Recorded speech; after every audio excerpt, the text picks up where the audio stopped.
네, 오늘도 예배 자리에서 나오신 청년 여러분 모두를 주님의 이름으로 환영하고 축복합니다. 오늘 본문은 요한복음 11장인데요. 요한복음, 여러분들은 한 번쯤은 요한복음을 다 읽어본 적이 있을 거라 생각합니다. 뭐 성경 만화로든 통독이든 큐티로든 요한복음에는 어떠한 일들이, 어떠한 이야기가 많이 나오나요? 표적들이 많이 나오는데요. 특히 요한복음 1장에서부터 12장까지는 표적의 책이라고 불린 만큼 예수님이 행한 표적들이 많이 나옵니다. 그리고 13장에서부터 21장은 영광의, 하나님의 영광이 무엇인지를 아는 영광의 책이라고 별명이 불려질 정도로 영광에 대한 이야기가 많이 나오죠. 그러면 이제 12장 전까지의 내용이 표적인데 총 7가지의 표적이 나옵니다. 어떠한 표적들 혹시 아시나요? 베데스다 연못에 병자, 38년 된 병자가 낫는 이야기, 그런 표적, 그리고 오병이어 표적, 물 위를 예수님께서 물 위는 걷는 표적, 가나 혼인잔치에서 물을 포도주로 변화시키는 그 표적이 나오죠. 그리고 7가지의 그 등 7가지 표적이 나오는데 마지막 표적이 무엇일까요? 마지막 표적, 오늘 읽은 죽은 나사로를 살리시는 그 표적이 바로 요한복음에 나오는 7번째 마지막의 표적인 거죠. 그렇다면 여러분들에게 묻습니다. 표적이 무엇일까요? 여러분들은 표적을 어떻게 이해하고 계셨나요? 기적이랑 표적은 달라요. 기적이랑 표적 차이점이 무엇인지 아시나요? 기적은 그냥 놀라운 일을 행하는 게 기적이에요. 표적은 놀라운 일을 행하지만 그 행함 안에, 그 너머에 예수님이 누구인가를 설명하시는 것이 바로 표적입니다. 표적은 다른 말로 하면 예수님이 가는 길, 예수님이 누군지를 알려주는, 그 십자가의 길이 어떤 길인지 알려주는 나침반 같은 역할을 하는 것이죠. 그래서 우리는 표적을 볼 때, 예수님 표적을 행할 때 무엇을 봐야 하나요? 그 표적을 통해 예수님은 자기를 누구라 말하시는가, 그것을 우리는 알아봐야 합니다. 요한복음 11장 오늘 본문은 잘못 읽으면 어떻게 읽게 될까요? 나사로에게 집중하게 됩니다. 나사로가 어떻게 죽었고 어떻게 살아났고 나사로가 어떤 변화를 읽었는지 예수님에게 초점을 놓지 않고 나사로에게만 초점을 두게 됩니다. 그래서 오늘 이 나사로, 죽은 나사로 살리는 그 표적 이야기를 통해서 예수님이 어떤 분인지를 발견하기 소망합니다. 오늘 본문은 이렇게 시작하는데요. 우리 먼저 1절의 말씀을 한 목소리로 읽도록 하겠습니다. 함께 읽겠습니다. 어떤 마르다이마 베다니에 사는 나사로라. 아멘.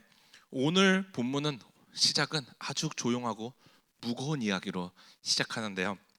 가벼운 병이 아니라 사람을, 의사를 급히 보내야 되는 위급한 병에 걸린 한 사람이 나옵니다. 바로 나사로죠. 오늘 본문을 이해하려면 그 나사로와 베다니가 어떠한 의미를 가지는지를 알아야 되는데요. 이 나사로는 헬라어로 하면 라자로스입니다. 그리고 히브리어로 하면 엘르아살에서 파생된 이름인데요. 뜻은 이러합니다. 주님이 도우시는 자. 나사로의 뜻은 주님이 도우시는 자라는 의미를 가지고 있습니다. 그렇다면 베다니는 어떠한 의미인가요? 베다니 마을의 뜻은 이러합니다. 고난의 집, 환난의 집, 고통의 집이란 단어를 가지고 있죠. 그러면 여기서 이상하지 않나요? 하나님이 도우시는 사람이 고난의 집에 있습니다. 이것은 무슨 의미로 우리는 해석해야 될까요? 단순한 우연일까요? 아니면 예수님의 실수일까요? 예수님은 이 모든 것을 미리 계획하고 이루신 것입니다. 하나님이 도우시는 사람이 고난의 집에서, 죽음의 현실 앞에서, 죽음의 그림자 앞에서 죽어가는 것을 미리 계획해 놓으신 것이죠. 하나님의 섭리 안에서, 하나님의 짜여진 틀 안에서, 계획 안에서 하나님이 도우시는 자가 고난의 집에서 죽어가고 있는 것이죠. 이 장면은 단지 한 사람이 한 사람의 병을 보여주는 것이 아닙니다. 바로 이 장면은 인간의 실존에 대한 것이 무엇인지를 우리에게 알려주고 있습니다. 지금 21세기에 너무나 많은 병원이 있죠. 대학병원부터 시작해서 응급실, 치료받을 수 없는 곳이 없습니다. 첨단 과학기술이 발전돼 가지고 웬만한 병은 쉽게, 예전보다 너무나 쉽게 고치죠. 이 기술로 인해서 인간의 죽음은 조금이나마 늦어지게 되었습니다. 기대 수명도 늘어나게 되었죠. 하지만 그 당시 유대 사회는 어땠나요? 병이 깊어져 간다는 것은 치료받을 수 있는 확률이 적어지고 곧 죽어간다는 의미입니다. 그리고 사람이 죽으면 보통 유대 사회에서는 당일에 그 사람을 매장했습니다. 시신을 오래 두지 않고 바로 매장시켜 버리는 것이 그 당시 문화였죠. 그 당시 그러면 한 사람이 죽었다는 것을 의미하는 것은 무엇일까요? 그 사람의 자리가 갑자기 사라지고 더 이상 돌아갈 수 없는 절망을 의미하는 것이죠. 특히 나사로는 남자이자 그 나사로 집의 가장이었습니다. 그 당시 가족 구조가 되게 남성주의 사회였잖아요. 그러면 그 가장이 한 집의 남성 구성원이 죽은 것은 정서적 상실감을 넘어서 생활 전체의 불안정함을 의미합니다. 한 가정의 버팀목이 무너진 것이죠. 그렇다면 마르다와 마리아에게는 그 나사로의 죽음은 어떤 것이었을까요? 나를 지지하던 정신적 주주가 없어지고 삶이 무너지는 것을 경험했습니다. 사랑하는 청년 여러분, 이 마르다와 마리아의 모습이 바로 우리의 모습입니다. 우리도 세상 가운데 살아갈 때 무너질 때가 너무나도 많죠. 여러분들이 계획했던 모든 꿈과 대학, 직업, 그 직장에 대한 것도 무너질 때가 너무나도 많죠. 그런 아픔과 이별의 아픔, 사람들에게 받는 그 말의 아픔, 상처를 받을 때 우리의 삶도 무너짐을 경험합니다. 하지만 그 무너진 경험하는 순간에 요한복음 11장은 이러한 비참한 상황에서 시작하는 이야기입니다. 그때 그 비참한 상황 속에 있었던 마르다와 마리아는 어떻게 했나요? 3절은 이렇게 말씀하는데요. 함께 읽도록 하겠습니다. 11장 3절 함께 읽겠습니다. 이에 그 누이들이 예수께 사람을 보내어 이르되 주여 보시옵소서 사랑하는 자가 병들었나이다 하니. 아멘. 마르다와 마리아는 예수님께 사람을 보냈습니다. 그리고 어떻게 말했나요? 주여 보시옵소서 사랑하시는 자가 병들었나이다. 이 누이들의 말에는 어떠한 외침이 들어가 있었나요? 어떠한 의미가 있나요? 주님 지금 오셔야 됩니다. 주님이 사랑하는 자가, 주님이 도우시는 자라고 말하는 사람이 죽어가고 있습니다. 주님이 오셔서 이 사람을 치료해 주셔야 됩니다. 주님 빨리 오셔서 이 사람을 치료해 주셔야 됩니다. 이러한 외침이 들어가 있는 것이죠. 그런데 이 외침을 들은 사람을 보내어 요청을 들은 예수님은 어떻게 반응하나요? 6절은 이렇게 말합니다. 함께 읽겠습니다. 나사로가 병들었다 함을 들으시고 그 계시던 곳에 이틀을 더 유하시고. 이런 긴급한 상황에, 사람이 병들어서 죽어가고 있는 상황에 예수님은 어떻게 반응하셨나요? 오히려 이틀을 더 그곳에, 나사로에 가지 않고 그곳에 머물렀다고 말씀합니다. 이해가 되나요? 왜 예수님은 이렇게 긴박한 상황에 그곳에 더 머물렀을까요? 살아가는 사람은 정말 하나님이 도우시는 자, 하나님이 직접 그 사람을 살아간다고 얘기했으면 와야 되는데 왜 지체하고 머물거리고 있었을까요? 여기서 만약에 우리가 마르다와 마리아라면 우리의 마음은 너무나도 힘들어지고 어려웠을 것 같습니다. 사랑하는 청년 여러분, 한번 생각해 보세요. 왜 예수님은 늦게 갔을까요? 왜 예수님은 일부러 이틀을 더 그곳에 머물렀을까요? 예수님의 지체는 그 사람에 대한, 나사로에 대한 무관심이었을까요? 아니면 예수님의 더딤은 그 사람에 대한 포기였을까요? 늦어 보이는 걸음 안에 진정한 예수님의 사랑과 구원의 목적이 있습니다. 예수님은 어떠한 분인가요? 예수님이 단지 병을 고치는 분인가요? 예수님은 그 병을 고치려고, 그 의사 같은 역할을 하려고 이 땅에 오신 분이 아니십니다. 그러면 여러분들에게 묻습니다. 예수님은 어떤 분인가요? 성경에서 예수님은 누구라고 말하나요? 그리고 여러분들 인생에서 예수님의 역할은 무엇인가요? 이것을 먼저 여러분들 스스로 물어보길 소망합니다. 예수님은 어떤 분인가요? 예수님은 죽음을 이기신 분이시죠. 사망 권세를 깨뜨리신 분이십니다. 사망에서 우리를 건져내서 구원해 주신 분이시죠. 예수님이 왜 이 땅에 오셨나요? 십자가에 못 박혀서 우리의 죄를 사하고 우리를 죄에서 구원하시려고 오신 거예요. 그 외에 어떠한 목적은 없습니다. 그것이 가장 중요한 목적입니다. 예수님은 그리고 그러한 모습을 이 나사로 사건을 통해서 우리에게 보여주길 원하셨습니다. 예수님의 더딤은 무엇인가요? 사랑의 부재가 아닙니다. 예수님의 더딤은 그 무관심이 아니라 더 큰 생명을 준비하고 있는 시간이었습니다. 예수님은 그러면 어떠한 준비를 하셨나요? 나사로가 죽어가고 있을 때 예수님은 어떠한 준비를 하고 계셨나요? 7절은 이렇게 말씀합니다. 함께 읽겠습니다.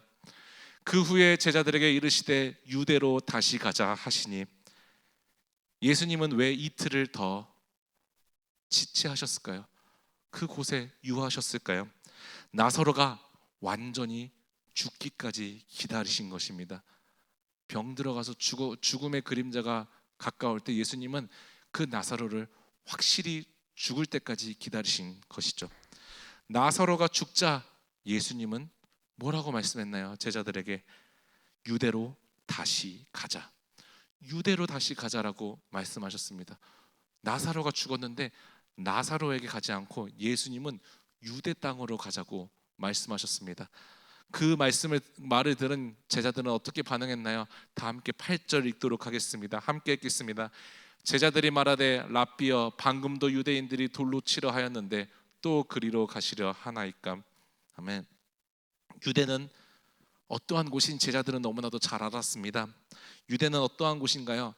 예수를 돌로 쳐 죽이려고 했던 사람들이 즐비했던 곳입니다. 죽음이 가까워지는 곳이었죠. 그리고 그 유대로 가는 그 길은 어떠한 길인가요? 십자가의 길이었습니다. 그래서 예수님은 제자들에게 어떻게 말씀하셨나요? 유대로 다시 가자. 사랑하는 청년 여러분, 예수님은 유대로 가고 계셨습니다. 그럼 여러분들에게 묻습니다. 여러분들은 어디로 가고 계시나요? 예수님은 스스로 고난의 길, 좁은 길, 아무도 가지 않으려는 그 낮은 자리로 갔는데, 우리 인생에서는 여러분들은 어떠한 길을 추구하고 계시나요? 안전한 길, 성공의 길, 화려한 길, 세상적으로 인정받을 수 있는 그 길을 가려고 부단히 노력하고 계시지는 않나요? 하지만 오늘 본문은 말합니다. 예수님의 길은 그러한 길이 아닙니다. 예수님이 가셨던 길은 유대의 길입니다. 예수님은 다른 사람을 살리기 위해 자신을 죽이는 유대의 길로 가고 계십니다. 사랑하는 청년 여러분, 왜 예수님은 유대로 가셨나요? 바로 죽은 나사로가 우리이기 때문입니다. 우리의 모습이, 우리의 상황이 지금 죽은 나사로와 같은 상황이기 때문이죠. 나사로는 죽음 아래에 놓인 죽음의 죄의 종로를 타고 있는 우리의 모습을 상징합니다. 우리는 태어날 때부터 사망의 그림자 아래 놓여진 사람입니다. 많은 과학자들이 말하죠. 인간은 태어날 때부터 살아가는 게 아닙니다. 죽어가는 것입니다. 왜 그런가요? 우리는 태어날 때부터 우리의 수명은 그때부터 태어나는 순간부터 깎이고 있기 때문입니다. 그렇기 때문에 우리는 계속해서 오늘도 계속해서 죽어가는 존재입니다. 우리가 그 사망의 문제를 해결할 수 있나요? 우리가 그 죄의 문제를 스스로 해결할 수 있나요? 우리에게는 그 어떠한 능력이 없죠. 그것을 스스로 해결할 수 있는 어떠한 것도 우리에게 가지고 있지 않습니다. 그래서 예수 그리스도가 유대 땅으로 가셨어야만 했습니다. 예수님은 그저 단지 죽어가고 있는 사람들을 위해서, 병들어가고 있는 사람들을 치료하기 위해서 오신 분이 아니십니다. 예수님은 죽음 아래에 있는 자를, 병을 넘어서 그 근본적인 죽음의 문제, 죄의 문제를 말끔히 해결하시려고 오신 분이시죠. 그렇다면 여러분들에게 묻습니다. 유대로 다시 가자의 그 말씀에 들어가 있는 의미는 무엇인가요? 예수님의 진정한 메시지는 무엇인가요? 내가 죽음의 자리로 가겠다. 내가 고난의 자리로 가겠다. 내가 십자가를 향해 가서 너를 살리겠다. 이것이 너가 죄와 사망에서 구원받을 수 있는 유일한 길이다. 너는 죽어가고 있는데 내가 너의 모습을 통해서 너를 살리려면 내가 너한테 가서 병을 치료하는 것이 아니라 내가 십자가로 가야 된다. 내가 너한테 가는 게 중요한 게 아니라 나는 십자가로 가서 너의 그 죄의 근본적인 문제를 내가 해결해야 된다. 그 메시지가 유대로 다시 가자의 의미에 담겨진 뜻입니다. 그런데 여기서 구원받을 수 있는, 우리가 그 문제를 해결받을 수 있는 중요한 전제 조건 한 가지가 있는데요. 무엇인가요? 예수님은 완전히 죽은 자만 살려낼 수 있습니다. 다시 말해 우리가 우리의 노력으로 아둥바둥해서 숨을 붙이고 살아가면 살아갈수록 예수님이 오실 그때는 더 길어질 것입니다. 늦어질 것입니다. 내 힘과 노력으로 주님 앞에 이를 수 있다고, 내가 이 죄의 문제를 해결할 수 있다고, 내가 이 사망의 문제를 해결할 수 있다고 계속해서 아둥바둥 우리 스스로 그것을 노력하면 노력할수록 예수님은 더 기다리게 될 것입니다. 언제까지? 여러분들이 확실히 죽을 때까지요. 여러분들이 죽는다는 것은 무엇인가요? 나의 한계를 인정하는 것입니다. 내가 이거를 죄와 사망의 문제를 해결할 수 없는 죄인이다. 이것을 인정하는 것이 내가 죽는 것입니다. 내가 죽고 그리스도로 사는 것이 바로 이러한 의미인 거죠. 예수님은 여러분들이 철저히 깨질 때까지, 철저히 죽을 때까지, 죽은 나사로의 상태가 될 때까지 기다리고 있을 것입니다. 우리는 죽어야지만 주님의 새 생명을 얻을 수 있습니다. 예수님이 우리가 죽어야지만, 죽고 예수로 살아야지만 예수님이 가신 그 유대의 길이, 유대로 가는 그 방향이 어떠한 의미인지를 우리가 그때서야 이해하게 될 것입니다.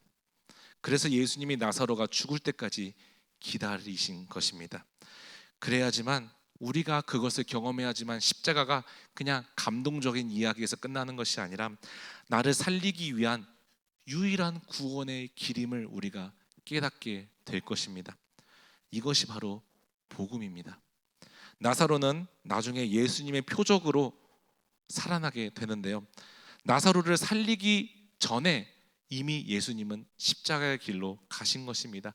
십자가의 길로 우리의 죄의 문제를 해결해 주셨기 때문에 그 죽음에 있었던 나사로가 살아날 수 있었던 것입니다. 예수님의 십자가 사건이 먼저입니다. 그 십자가의 사건을 통해서 우리가 영생을 얻게 된 것입니다. 이것이 주님의 은혜이고 이것이 주님이 십자가의 길로 가신 의미입니다. 그리고 이것이 유대로 다시 가자의 의미이죠. 나사로가 죽었는데 예수님은 어떻게 말씀하셨나요? 우리 11절의 말씀 한 목소리 읽도록 하겠습니다. 함께 읽겠습니다. 이 말씀을 하신 후에 그러나 내가 깨우러 가노라. 예수님은 나사로를 어떻게 말씀하셨나요? 죽은 나사로를 보고 나사로가 잠들어 있다고 말씀하셨습니다. 그 말을 들은 제자들은 어떻게 했나요? 예수의 말을 오해했죠. 정말로 죽지 않고 그냥 잠든 상태, 그래서 우리가 깨우면 되는 거 아니냐라고 예수님께 말을 했죠. 그러면 왜 예수님은 나사로가 잠든 상태라고 말씀한 걸까요? 예수님이 죽음을 그냥 그저 잠든 상태처럼 가볍게 여겼기 때문에 잠든 상태라고 말한 걸까요? 오히려 그 반대이죠. 한 청년이 큐티를 하면서 저한테 전화로 와서 이런 질문을 했어요. 왜 예수님은 죽음을 잠든 상태로 할까요? 제가 조금만 기다리라고 했어요. 바로 오늘 설교 때 얘기해 주려고 하는데요. 예수님은 그 죽음의 의미를 누구보다 잘 아시는 분이셨죠. 왜냐하면 예수님은 그 자신의 죽음을 이용해서 우리를 살리신 분이기 때문이죠. 자신의 죽음의 가치가 얼마나 큰지를 누구보다 잘 알았던 사람이었죠. 그렇다면 왜 죽음을 그저 잠든 상태라고 말한 걸까요? 그건 바로 죽음이 예수님 앞에서는 마지막 결론이 되지 않는다는 점을 의미하는 것입니다. 예수님 앞에서는 우리의 죽음이 끝이 아닌 것입니다. 그리고 예수님은 우리의 죽음을 다시 깨우실 수 있는 능력이 있으신 분이라는 것이죠. 나사로 이야기는 그저 죽은 사람이 다시 살아나는 스토리가 아닙니다. 예수님은 나사로의 표적을 통해서 예수님은 죽은 우리에게 새 생명을 주시는 분이라는 것을 오늘 말씀을 통해서 우리에게 말하고 있습니다. 예수님은 죽음에서 죽어 있는 사람을 깨우실 수 있는 그러한 메시아입니다. 그리고 이 표적을, 죽은 나사로의 표적을 보여주신 또 다른 이유가 있는데요. 다 함께 15절의 말씀을 한 목소리로 읽겠습니다. 함께 읽겠습니다. 내가 거기 있지 아니한 것을 너희를 위하여 기뻐하노니 이는 너희로 믿게 하려 함이나 그러나 그에게로 가자 하시니. 왜 이 표적을 보여주셨나요? 너희로 믿게 하려 함이라. 이것이 목적입니다. 이 표적을 통해서 예수님은 사람들이 자신을 끝까지 믿기를 원하셨습니다. 예수님이 이제 이 표적을 보여주고 조금만 머지않아서 어떠한 일을 겪게 되나요? 사람들에게 침뱉음 당하고 돌로 맞고 채찍질에 당하고 면류관을 쓰면서 피와 물을 쏟아내고 살점이 뜯겨나갈 것입니다. 그것을 본 제자들과 여러분들이 만약 그 광경에서 봤으면 어땠을까요? 예수님이 실패자처럼 보였을 것입니다. 예수님을 떠날 생각을 여러분들 마음 한켠에 가지고 있었을 것입니다. 하지만 예수님은 이것을 미리 보여주신 것입니다. 무엇을 보여주셨나요? 내가 유대로 가는 것이, 내가 내 방향이 유대로 향하는 것이 무엇인지를 너희는 알아야 된다는 것을 우리에게 보여주고 있는 것이죠. 내가 스스로 너희를 살리려고 죽음의 길을 가는 것이다. 내가 스스로 살이 찢기는 길로 가는 것이다. 내가 능력이 없어서 가는 것이 아니라 내가 그 목적 때문에 이 땅에 왔기 때문에 내 스스로 그곳에 가는 것이다. 그렇기 때문에 너희는 내가 찢기고 피를 흘리고 사람들에게 침뱉음 당하더라도 나를 부인하지 마라. 나를 끝까지 믿어라. 이것을 말씀하고 계시는 것입니다. 사랑하는 청년 여러분, 믿음이 무엇인가요? 여러분들이 원하는 것을 믿고 원하는 것만 보고 믿는 것이 정말로 믿음인 것인가요?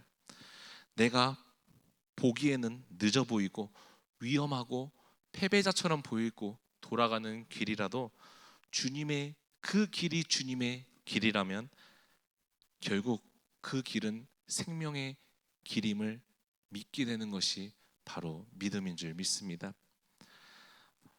마리아와 마르다도 주님을 믿었던 사람들이었죠. 부활을 믿고 예수님이 나를 구원해 주시는 메시아라고 믿었죠. 그렇기 때문에 죽은 나사로, 병 들어가는 나사로가 있었을 때 누구보다 빨리 예수님께 먼저 찾아갔던 사람들이 이 두 여인이었죠.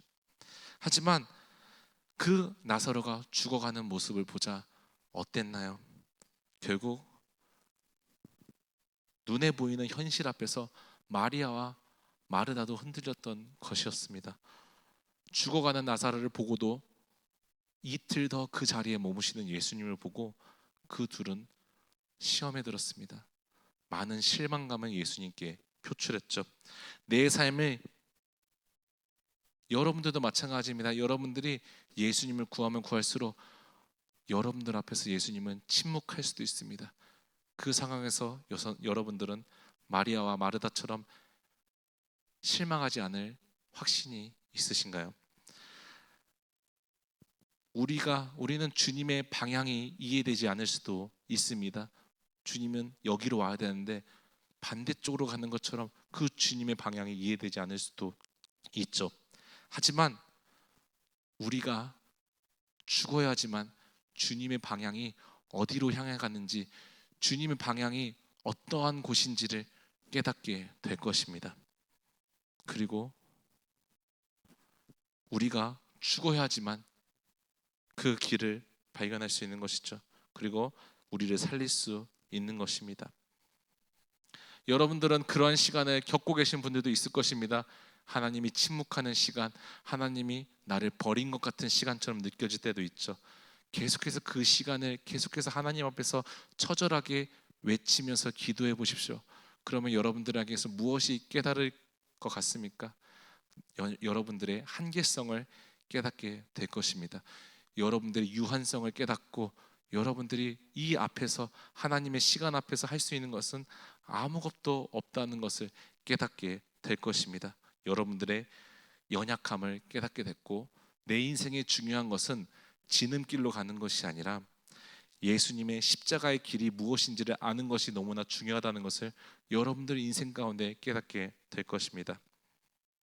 그리고 예수님이 유대로 가지 않으면 내가 새 생명을 얻지 못한다는 것도 인정하게 될 것입니다. 오히려 병든 나한테 오는 것보다 유대로 가신 예수님께 더 감사를 느끼게 될 것입니다. 사랑하는 청년 여러분, 주님이 정말로 늦으시나요? 여러분들의 인생에 주님의 타이밍이 너무나 늦다고 생각하시나요? 주님은 기다림을 통해 여러분들에게 구원을 주실 것입니다. 기다림을 통해 여러분들의 죄의 문제를 완벽하게 해결해 주실 것입니다. 우리도 우리 인생 가운데 이렇게 주님께 질문할 수 있습니다. 주님, 왜 이렇게 늦으시나요? 주님, 왜 내 기도에, 내 질문에 침묵하시나요? 주님, 나를 버리셨나요? 나를 잊으신 건가요? 이렇게 원망할 수도 있을 것입니다. 하지만 그런 우리의 외침과 절규와 물음에 주님은 이렇게 대답하실 것입니다. 나는 생명을 향한 길을 가고 있다. 너는 지금 이해 못하지만 내가 너무 더뎌 보이는 것처럼 느껴질지라도 나는 너를 살리는 방향으로, 너를 죄와 사망에서 건져낼 방향으로 가고 있다. 이것이 너를 살릴 수 있는 유일한 방법이다라고 말씀하실 것입니다. 사랑하는 청년 여러분, 주님의 길이 이해되지 않을 수도 있어요. 주님은 사서 고생하신 분이에요. 사서 고난의 길로 가신 분이에요. 이것이 주님의 방향입니다. 주님이 왜 굳이 그 방향으로 가셨나요? 여러분 때문에 가신 거라니까요. 병 들어가고 있는 여러분들을 병만 치료해 주는 게 아니라 근본적인 문제 자체, 죄의 문제, 사망의 문제를 완벽하게 해결하시려고 스스로 그 유대의 길, 그 방향으로 가신 것입니다. 그 방향을 통해 나사로가 살아났고, 그 예수님의 방향을 통해 우리가 새 생명을 얻어서 주님의 자녀가 되었습니다. 여러분들은 그러한 예수님을 믿습니까? 나의 생명을 위해 자신을 내어주시는 그 예수님의 방법이 가장 선하시고 옳다는 것을 인정하십니까? 오늘도 주님은 우리에게 말씀합니다. 내가 너를 위해 유대로 다시 간다. 이것이 나의 방향이다라고 말씀하십니다. 어제 가장 뜨거웠던 이슈가 무엇이었나요? BTS가 컴백을 했죠. 완전체로 4년 만에 컴백을 해서 경복궁에서 공무원들 15,000명이 투입되고 전 세계에서 3만 명 이상의 사람들이 왔다고 합니다. 너무나 좋죠. 저도 BTS를 되게 좋아했었어요. 무명이었을 때 이미 콘서트에서 많이 봤기 때문에 너무나 그들의 컴백이 좋았어요. 화려하고 너무나 많은 사람들의 사랑을 받고 있는 것 같더라고요. 한편으로는 그런 의문이 들더라고요. 만약에 예수님이 다시 이 땅에 컴백하셨더라면 그 컴백의 길에는 그리스도인이 몇 명이나 있을까? BTS도 저렇게 많은 사람들이 전 세계에서 넷플릭스에서도 생방송을 중계해 주는데 예수님이 이 땅에 오셨을 때는, 다시 오셨을 때는 과연 그 유대로 가는 길에는 몇 명이나 따라갈 수 있을까? 그러한 질문이 들더라고요. 여러분들은 그 길을 가실 수 있으십니까? 여러분들은 예수님이 다시 이 땅에 컴백하셨을 때 예수님을 따라갈 자신이 있으십니까? 여러분들이 그 길을 갈 수 있는 것은 여러분들이 내가 죽은 나사로입니다 라고 인정해야 됩니다. 내가 죽고 예수로 살아야지만 그 길을 갈 수 있게 되는 것입니다. 여러분들이 죽지 않으면 평생 못 가요. 제가 장담합니다. 여러분들이 모든 것을 내려놓을 것입니다. 그리고 하나님이 여러분들을 택하셨더라면 그 모든 것을 내려놓게 할 것입니다. 여러분들을 죽게 만드실 것입니다. 그것을 통해서 여러분들은 새 생명을 얻고, 아, 나의 기다림이 헛되지 않았구나, 하나님의 침묵이 헛되지 않았구나, 하나님의 그 주님의 방향이 옳았구나라는 것을 고백하게 될 것입니다. 여러분들 인생 가운데 아직 기다림의 순간이 있을 수도 있습니다. 하나님, 저는 하나님 만나고 싶은데 아직 하나님 못 만나고 있어요. 하나님, 저는 하나님 알고 싶은데 왜 하나님은 저를 안 만나 주시나요? 그럼 여러분들에게 스스로 물어봐요. 여러분들은 하나님 앞에 죽었나요? 여러분들은 철저히 여러분을 부정하고 주님의 은혜 때문에 살아가고 있다는 것을 인정하시나요? 그것을 먼저 발견하기 소망합니다. 그래야지만 주님이 여러분들 앞에 찾아오실 것입니다. 나는 죽고 예수로 살기를 소망합니다. 나는 죽어서 주님이 가는 그 유대의 길이 얼마나 영광스러운 길인지를 깨닫기 소망합니다. 그러한 길에 여러분 모두가 동행하기를 소망합니다. 그 길은 절대 쉽지 않습니다. 고난의 연속일 것이고 아픔의 연속일 것이고 여러분들의 그 어떠한 것도 인정하지 않을 것입니다. 여러분들이 더 하나님을 믿으려면 믿을수록, 제가 어제 선교팀 첫 모임을 가졌는데 이런 얘기를 했어요. 해외 선교팀 모임했는데 여러분들이 열심히 선교를 준비하고 기도를 준비하면 준비할수록 영적 공격이 따를 것입니다. 여러분들이 예수를 잘 믿으면 믿을수록 사방팔방에서 세상에서 여러분들을 공격하게 될 것입니다. 이것이 십자가의 길이에요. 이것을 견뎌내고 이것을 영광스럽게 여기는 모두가 되기를 소망합니다. 그러한 주님의 방향을, 어디로 주님이 향하는지, 나한테 오지 않은 것 같지만 주님은 나를 구원하시려고 십자가로 향하십니다. 그것을 따라가면서 같이 십자가의 길을 걸어갈 수 있는 저와 여러분 모두가 되기를 주님의 이름으로 간절히 소망합니다. 함께 말씀을 생각하면서 이 찬양 함께 부르도록 하겠습니다.